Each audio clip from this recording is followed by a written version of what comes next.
উভয় পক্ষ থেকেই অসলো চুক্তির বিরোধিতা হয়েছে। সেখান থেকেই ২০০০ সালের দিকে সংঘটিত হয়েছে সহিংস দ্বিতীয় ইন্তিফাদা। এই ইন্তিফাদায় ৩,০০০-এর বেশি ফিলিস্তিনি নিহত হন। ইসরায়েলি নিহত হয় ১,০০০-এর বেশি। সংঘাতের পর ইসরায়েল ২০০৫ সালে গাজা ত্যাগ করে। হামাস ২০০৭ সালে সেখানকার নিয়ন্ত্রণ নেয়। পশ্চিম তীরে ফিলিস্তিনি কর্তৃপক্ষের প্রভাব দুর্বল হতে থাকে। পশ্চিম তীরের বেশিরভাগ জায়গা পড়েছে এরিয়া সি এর অধীনে। এই এলাকার ইসরায়েলি বসতি স্থাপনকারীদের সংখ্যা ৫ লাখ ছাড়িয়ে গেছে।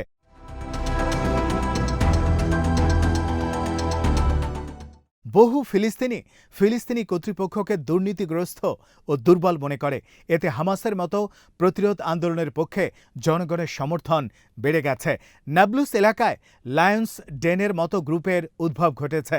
মেহভার জানান, ২০২১ সাল থেকে এই এলাকায় সহিংসতার মাত্রা বেড়েছে। ২০২৩ সালের ৭ই অক্টোবর হামাসের অপারেশন আল আকসা ফ্লাডের পর থেকে সহিংসতার মাত্রা আরও বেড়ে গেছে।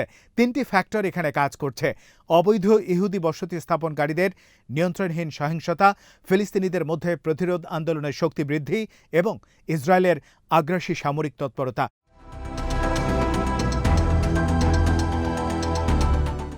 ফিলিস্তিনি প্রতিরোধ আন্দোলনগুলোকে দমনের জন্য ইসরায়েল অপারেশন আয়রন ওয়াল পরিচালনা করেছে। ৪০,০০০-এর বেশি ফিলিস্তিনিদেরকে তারা ঘরবাড়ি থেকে উচ্ছেদ করেছে। এর মাধ্যমে প্রতিরোধ আন্দোলনকারীদেরকে দমনের চেষ্টা করেছে তারা।